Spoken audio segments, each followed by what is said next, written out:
세상을 바꾸는 힘. 최영일의 YTN 뉴스 정면 승부.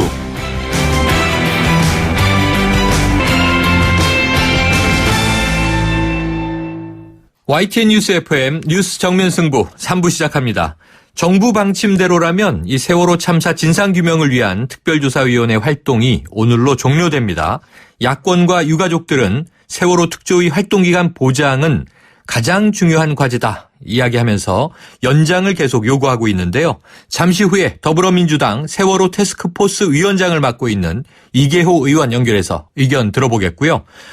또 정부가 조선업을 특별고용 지원 업종으로 지정했는데요. 여기에 대한 노동계 입장도 전해드리겠습니다.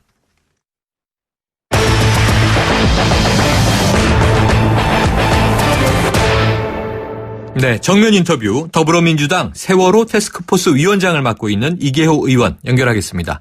이 의원님 나와 계세요? 네, 이계호입니다. 네, 안녕하세요. 자, 오늘 네네. 세월호 특조위의 임기 끝난 것이 맞습니까? 저희들은 그렇게 보고 있지 않습니다. 네. 아마 법에서 그 차이가 큰 것 같은데요. 네. 정부에서는 법의 시행 일자를 네. 2015년 1월 1일로 기산을 해서 1년 6개월, 그러니까 6월 30일, 금년 6월 30일로서 완성이 되었다 이렇게 주장을 하고 있고요. 네. 그런데 특조위가 이 활동을 할 수 있는 기간을 이 특별법에 또 명확히 규정을 하고 있습니다. 네. 특조위가 구성된 날로부터 1년 6개월 이렇게 돼 있기 때문에 네. 구성이라는 건 이제 구성 요소가 완성이 돼야 되지 않겠습니까? 네. 그 구성 요소라는 게 특별조사위원, 그러니까 특조위원들이 임명을 받고 네. 또 그 특조위원들을 뒷받침할 수 있는 사무처 인력이 배치가 되고 네. 또 일을 할 수 있는 예산이 배정이 되는 시점을 구성이 완성된 날로 봐야 되죠. 네. 그렇게 보면 이제 2015년 8월 7일부터 네. 구성이 되었다고 보고 있고요. 네. 그러면 이제 8월 7일이 이제 기산점이니까 내년 2월이 말하자면 세월호 특조위의 2월까지가 세월호 특조위의 활동 기간이라고 봐야 되죠. 네. 지금 그러니까 정부 법에서 측하고 어떻게 하느냐 그 차이가 참 큰 것 같습니다. 네네. 그러면 아까 그 정부 측이 보고 있는 2015년 1월 1일을 시작으로 예, 보는 예. 것은 근거는 뭔가요? 그것도 시행령 법 부칙에 네. 명시가 돼 있습니다. 날짜가요? 어떤 게 이 법은 2015년 1월 1일부터 시행한다 이렇게 돼 있고요. 네. 또 특조위원회 임기가 2015년 1월 1일 시작된다 뭐 이렇게 또 돼 있더라고요. 아, 그럼 두 가지 근거가 그런데 다 법이 들어있군요. 이제 1월 1일 이 특조위원회 임기가 시작되는 것으로 돼 있는데 이 특조위원들이 임명장을 받는 날이 3월 10일입니다. 3월 10일? 네. 그러면 2015년 1월 1일부터 3월 10일까지는 특조위원이 없었으니까 뭐 활동이 안 되는 거죠. 위원회도 구성이 안 되고. 네.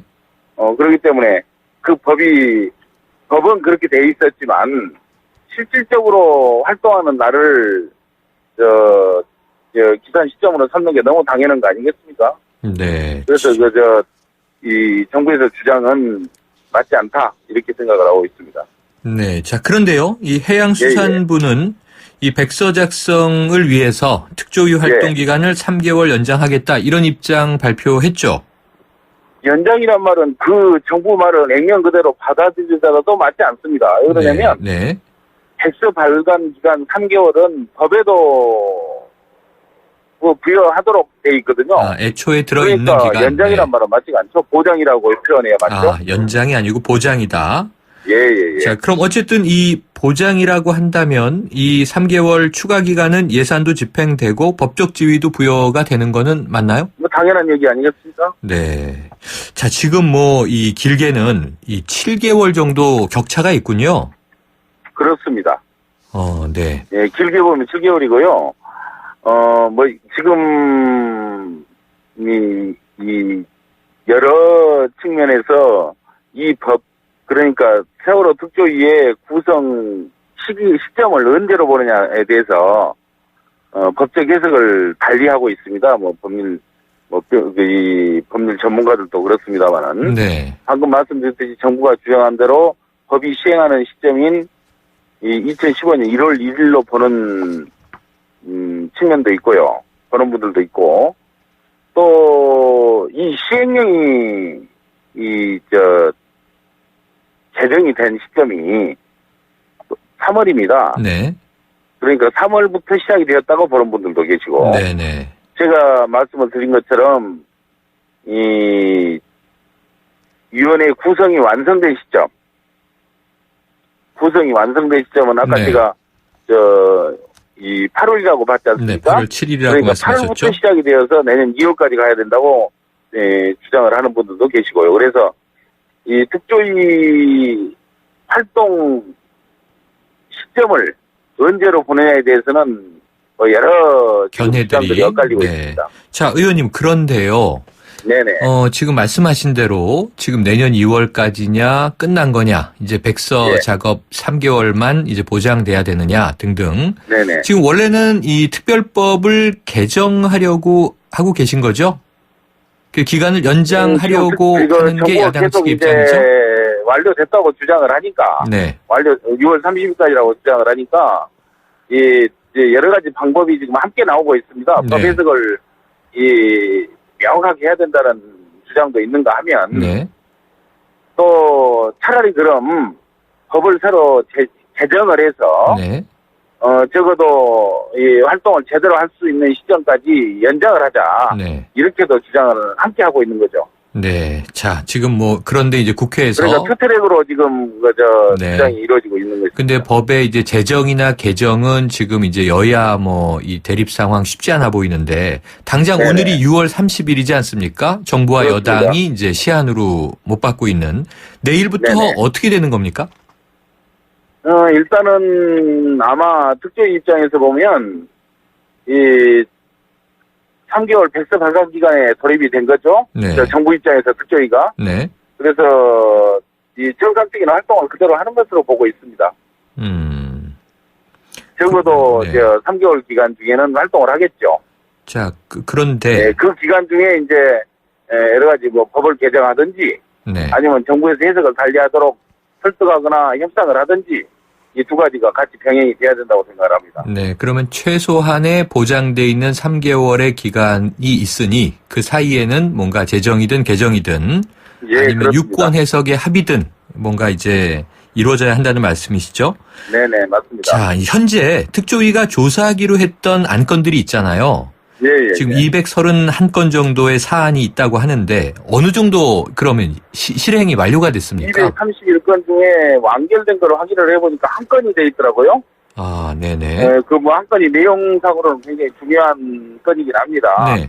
세월호에 당시에 적재가 되었던 화물의 종류, 네. 용도, 목적지에 대한 관련 조사 건인데, 그 건은 이제 완료가 돼 있고요. 나머지는 그러니까 230건은 전혀 지금 진행이 되고 있는 상태니까 완료가 되지 못하고 있는 상태입니다. 아, 나머지 그 원인은 230건 진행 제가 중. 파악하기로는 네.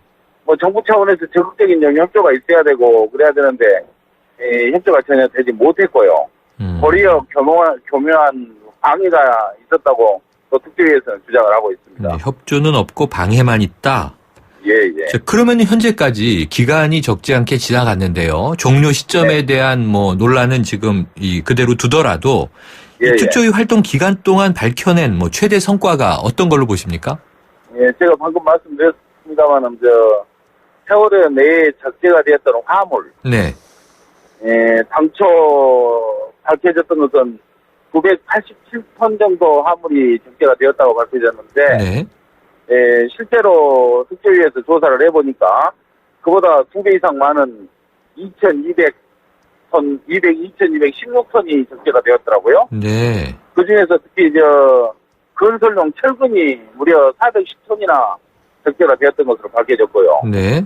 그 중에 또 일부는 제주 해군기지 건설에 사용되기 위한 철근이 한 278톤 정도 들어있었다. 네. 이렇게 지금 확인이 되고 있습니다. 아니, 지금. 실제로 네. 세월호 침몰의 가장 큰 원인이 다음으로 과적이라고 지금 그렇게 나오고 있지 않습니까? 네네. 그런 측면에서 보면 이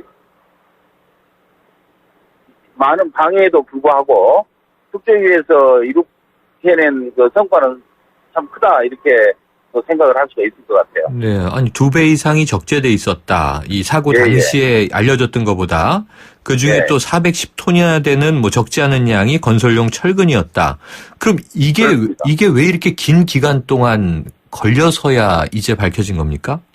아니 그건 특조위 활동하면서 그냥 밝혀졌는데 네, 다른 또 조사 활동이 계속되고 있었죠. 네, 예, 그런데 이제 그런 구체적인 내용들이 다 모두 밝혀지지 못한 거죠. 네. 자, 의원님, 그러니까 이게 아까 말씀하신 대로 230건은 조사가 진행 중이다. 하나 정도가 완결이 됐다. 이게 완결로 네, 보니까 그렇긴 한데요. 예, 왕 내용으로는 뭐 굉장히 중요한 네. 사항을 밝힌 것이다 이렇게 좀 저는 보고 있습니다. 그런데 어쨌든 특조위 활동의 기간은 지금 흘러갔는데 종료 시점에 네네. 대한 여야 간의 논란은 남아 있고요. 이 최근 네, 계속 조선일보 보도를 한번 인용을 해보면요. 예. 이 특조위를 비판하는 기사인데요. 이 예, 특조위가 돈만 많이 청구하면서 실제 성과는 내지 못하고 있다. 정부의 예. 절충안도 거부만 하고 있다. 자, 이런 기사를 내보내서 논란이 되고 있습니다. 근데 그러다 보니까 또 이제 국민 중에서 일부 시각으로 보면 특조위가 예. 예산은 많이 갖다 쓰는데 활동은 별로 안 한 것 아닌가.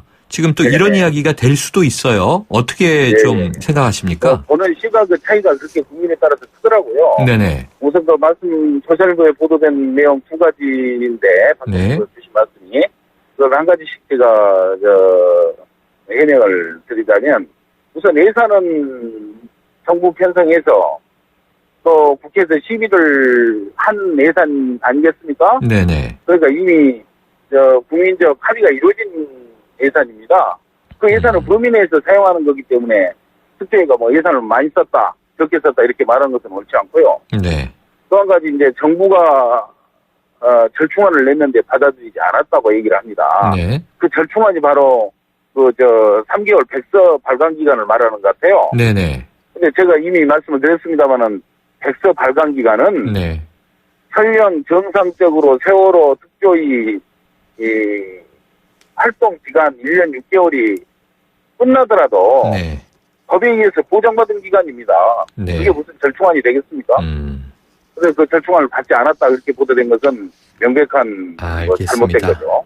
자, 의원님 내일 7월인데요. 일단 오늘 네. 여기까지 이야기 듣고 앞으로 진행 상황 지켜보면서 또 네. 필요하면 한번 연결드리겠습니다. 오늘 말씀 네. 고맙습니다. 네, 감사합니다. 지금까지 더불어민주당 세월호 태스크포스 위원장인 이계호 의원이었습니다.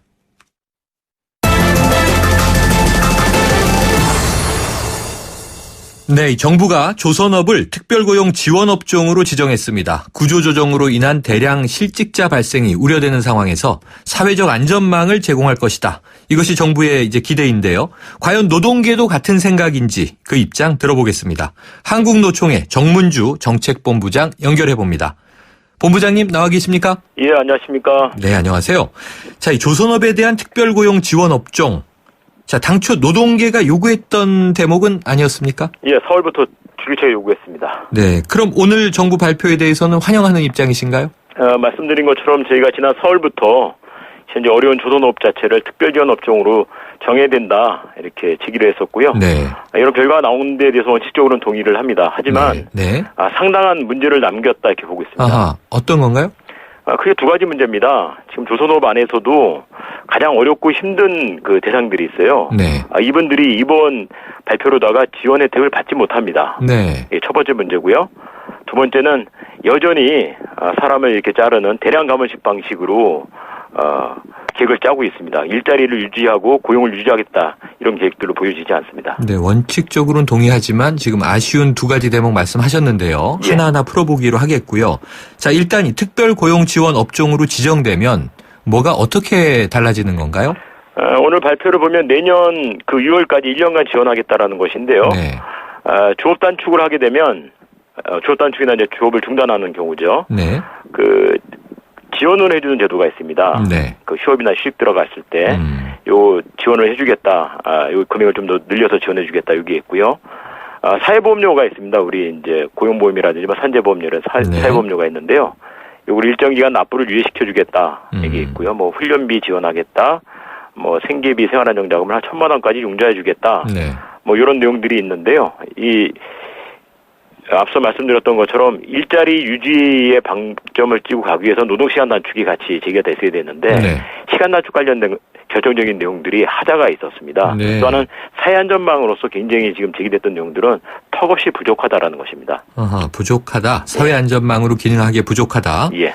자, 우선 이걸 여쭤볼게요. 특별고용 지원 업종으로 지정이 되면 이 혜택, 지금 조선업에 이 대기업들도 있지만 협력업체, 하청 노동자가 많은 것으로 알려지고 있지 않습니까? 맞습니다. 그럼 이 외부 하청 또 비정규직 근로자들도 그 혜택을 볼 수 있나요? 결론부터 말씀드리면 혜택받지 못합니다. 네. 그래서 저희가 정작 어렵고 힘든 가장 어려우신 분들이 지원 대상이 되지 못했다 이렇게 비판을 했던 것인데요. 네. 먼저 조선업종의 현재 고용 상황을 말씀을 드리면 네. 한 20만 명 정도가 됩니다. 네네. 이 중에서 정규직이 한 7만 명 되고요. 네. 비정규직이 한 13만 명 정도가 됩니다. 아하. 예. 근데 이미 작년부터 해서 올해 말일까지 그 조선사들 해양 플랜트 분야에 지금 물량팀이라고 하죠. 네. 비정규직 분들이 계신데요. 이분들이 계속 소리 소문 없이 회사를 나오고 계시죠. 본인 뜻과 반대로 나오고 계시는데 이분들이 지원을 받지 못합니다. 그럼 그 이유는 뭐냐면 네네. 이분들이 대체로 이제 대형 조선사라고 하는 우리나라 빅3, 현대중공업, 삼성, 대우 이쪽에서 근무하고 네. 계신 분들인데요. 빅3가 이번에 대상에서 빠졌습니다. 네, 그 문제가 있고요. 또 한 가지는 그 다음으로 어렵고 힘드신 분들이 어디냐면 조선소에다가 선박 기자재 부품을 납품하는 업체들이에요. 네. 이걸 이제 이른바 조선 기자재 업체들이라고 얘기를 하는데요. 네.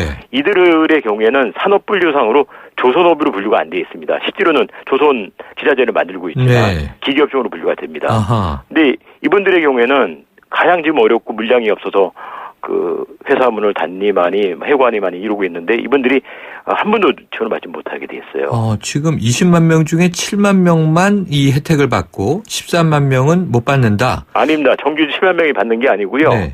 비정규직이 13만 명이라 그러셨죠. 빅3. 네. 빅3 포함 인원이 지금 대략 정규직만 하더라도 4,5만 얘기하거든요. 이번 정규직 못 받는 겁니다. 비정규직도 못 받는 아니 거고요. 그렇게 찻대고 포떼면 혜택을 받는 분이 얼마 없겠네요? 그렇죠. 그래서 오늘 조선산업 당사자들 노동자들이 강하게 정부를 향해서 지금 비판을 했던 게 그런 이유가 있습니다. 사실 구조조정의 주요 대상이 빅3가 아닌가요? 바로? 맞습니다. 네. 예. 그런데 빅3는 그럼 왜 빠졌을까요? 손해를 놓고 봐야 되는데요. 정부에서 얘기하는 건 그렇습니다. 빅3 네. 아직 생산 물량 남아있다. 이 얘기를 하고 있고요. 두 번째는 해고돼서 나가더라도 퇴직금 두둑히 받는다. 이런 얘기를 하는 건데요. 물론 정규직 조합원들에게는 퇴직금 받고 이렇게 나갈 겁니다. 그런데 네. 앞서 말씀드렸던 비정규직들, 물량팀들 이분들의 경우에는 정말 소리 소문 없이 지금 공장 밖으로 나오고 계시는 거거든요. 네. 그럼 특별고용 지원에 대해서 노동계에서는 원칙적으로는 동의하지만 그럼 이 오늘 발표된 내용에서 어떤 부분이 좀 보완돼야 한다 이렇게 보세요? 가장 큰 것은 해고를 하지 않고 현재 생산 물량이 남아있다라고 얘기하는 거잖아요. 네. 그 남아있는 생산 물량을 여러 사람이 노동 시간을 줄이면서 해고되지 않고 안에서 일할 수 있게 일자리를 나눠줘야 됩니다. 네. 이렇게 하기 위해서는 이제 노동 시간 단축을 해야 되는 것이거든요. 근데 현행 제도상에 노동 시간 단축을 하면 정부가 지원해주는 제도가 있어요. 네. 있는데 지원 대상이 되지 못합니다. 어떤 경우냐면 네. 새로 사람을 뽑을 경우에만 지원을 해주고요. 아니면 연세가 많으셔서 50세 이상 되신 분들 시간 단축해야지 지원을 해주는데 지금 당장 회사가 어려운데 어떻게 사람을 뽑겠습니까?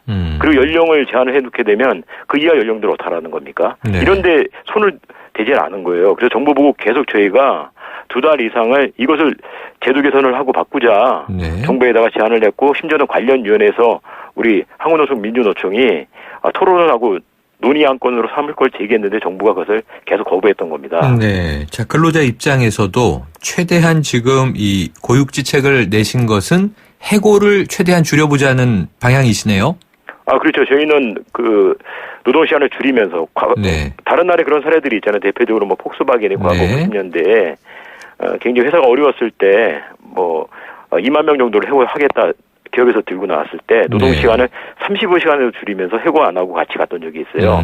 이렇게 갔던 경험들이 있습니다. 네. 그렇게 가자라는 것이죠. 자, 일자리 나누기 방식 예. 제안을 하신 상황인데, 자, 그런데 지금 이 기업이 결국은 이제 부실 상황에 빠졌다고 하는 것은 이 경영진의 책임도 있는 거 아니겠습니까? 물론입니다. 아무래도 크겠죠. 그럼 이 그간 사례를 봤을 때 이 부실을 키운 경영진들이 뭐 엄중 처벌을 받기보다는 그냥 물러나거나 사과하거나 이런 정도에서 그쳤는데, 예. 이런 대목은 어떻게 좀 바로잡을 수 있을까요? 맞습니다. 말씀하신 것처럼 책임 규명과 처벌이 저희는 반드시 있어야 된다 이렇게 봅니다. 책임 규명 처벌. 예, 왜냐하면 지금 공적자금 11조 원을 투여하겠다라는 것이잖아요. 그렇죠. 정부에서요. 근데 이게 사실 국민들의 세금이고 국민들의 부담입니다.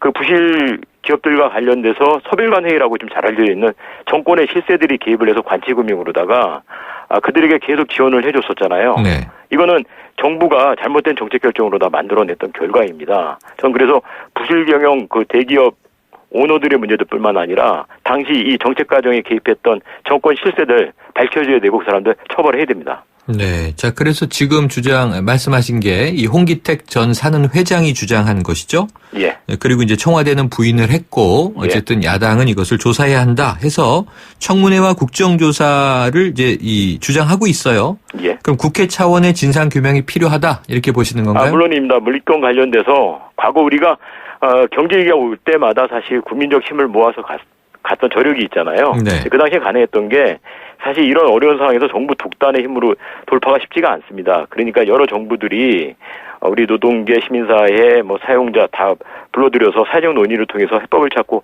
갔던 경우이지 않습니까? 네.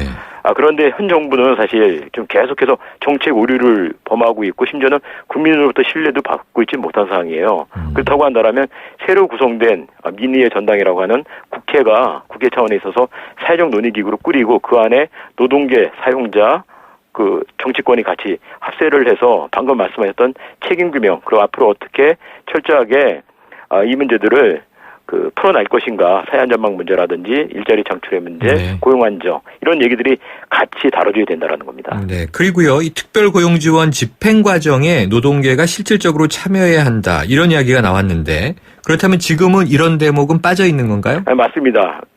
경험을 좀 말씀을 드리면요. 네. 우리가 2009년도에 쌍용자동차 정리하고 단행하고 나서 네, 있었죠. 그때 규모는 사실 1000명도 되질 않았어요. 네. 규모가 굉장히 작았음에도 불구하고 중앙정부에서만 평택에 쏟아부었던 돈이 1,100억 원이 넘습니다. 지방정부까지 합치게 되면 3,500억 얘기가 나오거든요. 그러니까 네. 막대한 자금을 투여했음에도 불구하고 결과는 뭐였었냐면 26분이 스스로 목숨을 끊는 정말 안타까운 일이 발생했었고요. 사회적 트라우마, 갈등들이 남았었어요. 그리고 2014년에는 통영이 고용특구로 지정됐던 적이 있는데 당시 중앙정부가 지원했던 돈을 가지고 통영시장이 뭘 했냐면 엉뚱하게 요트 사업에 투자를 했었습니다.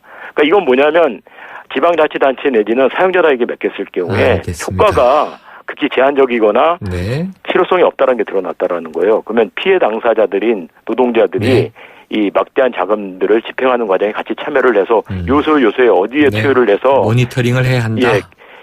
이런 낭비적인 요소를 없애고 실제 효과를 볼 것인가를 만들어줘야 된다는 거죠. 네, 본부장님 오늘 말씀 여기까지 듣겠습니다. 고맙습니다. 감사합니다. 지금까지 한국노총 정문주 정책본부장이었습니다. 사장님, 성악가 김동규 씨네 집 바닥재 좋던데 우리 집도 똑같은 걸로 해줘요. 요즘 떠오르는 바닥재 스타 강마루. 스타일 좋고 습기 열 긁힘에 강하니까 오래 사용하려면 그래서 스타 강마루를 하는구나. 성악가 김동규입니다. 강마루 스타는 스타 강마루. 스타 강마루.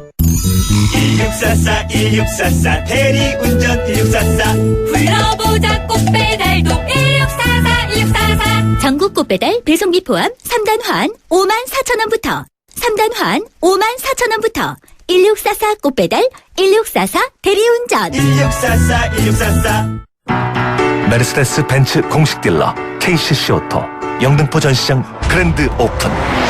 5월 초 강서, 목동, 강북, 제주에 이어 이제 가까운 영등포에서도 메르세데스 벤츠를 만나보실 수 있습니다. 메르세데스 벤츠를 만나는 새로운 선택. 메르세데스 벤츠 공식 딜러 KCC 오토. 네, 3부 여기까지고요. 4부로 이어가겠습니다.